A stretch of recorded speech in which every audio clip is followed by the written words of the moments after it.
Saif Ali ഖാന്റെ ബാദ്രയിലുള്ള അപ്പാർട്ട്മെന്റിൽ അതിക്രമിച്ചു കയറി മോഷണ ശ്രമം നടത്തിയയാളെ കീഴ്പ്പെടുത്താൻ ശ്രമിക്കുന്നതിനിടെ മാരകമായ രീതിയിൽ കുത്തേറ്റ് സൈഫിന് രക്തം വാർന്നിരുന്നു.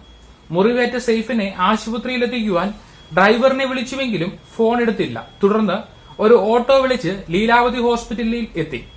ഓട്ടോയിൽ നിന്ന് തന്നെ ആശുപത്രി ജീവനക്കാർ സൈഫിനെ എടുത്തുകൊണ്ട് ആശുപത്രിക്കുള്ളിലേക്ക് പാഞ്ഞു. ഒപ്പമുണ്ടായിരുന്ന മകൻ ഇബ്രാഹിം ഖാനും ആശുപത്രിയിലേക്ക് പോയി.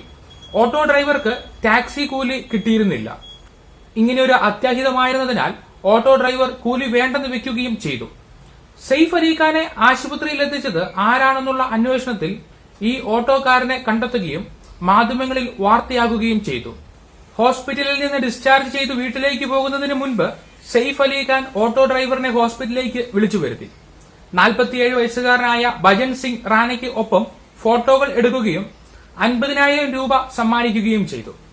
ആ രാത്രിയിൽ തന്നെ മറ്റൊന്നും ആലോചിക്കാതെ ആശുപത്രിയിൽ എത്തിച്ചതിന് നന്ദി പറയുകയും ചെയ്തു.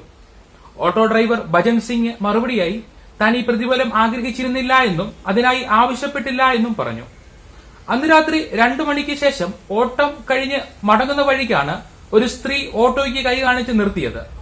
വാഹനം തിരിച്ചെടുത്ത് ഗേറ്റിന് മുൻപിൽ കൊണ്ടുചെന്ന് നിർത്തി. വെള്ള കുർത്ത ധരിച്ച ഒരാൾ രക്തത്തിൽ കുളിച്ച് പുറത്തു വന്നു. ലീലാവതി ഹോസ്പിറ്റലിലേക്ക് കൊണ്ടുപോകുവാൻ അദ്ദേഹം ആവശ്യപ്പെട്ടു. മകനും ഒപ്പമുണ്ടായിരുന്നു. എന്നാൽ സൈഫ് അലി ഖാൻ ആണതെന്ന് ഡ്രൈവർ തിരിച്ചറിഞ്ഞില്ല. യാത്രയ്ക്കിടെ ആശുപത്രിയിലേക്ക് എത്താറായോ എന്ന് നടൻ ചോദിച്ചു. 7-8 മിനിറ്റ് കൊണ്ട് എത്തുമെന്ന് ഡ്രൈവർ പറഞ്ഞു. ലീലാവതി ഹോസ്പിറ്റലിന്റെ കാഷ്വാലിറ്റിയിൽ എത്തിയ ഓട്ടോയിൽ നിന്ന് ജീവനക്കാർ എത്തി സൈഫിനെ ആശുപത്രിക്കുള്ളിലേക്ക് കൊണ്ടുപോയി. അപ്പോഴാണ് ഓട്ടോ ഡ്രൈവർ നടനെ തിരിച്ചറിഞ്ഞത്.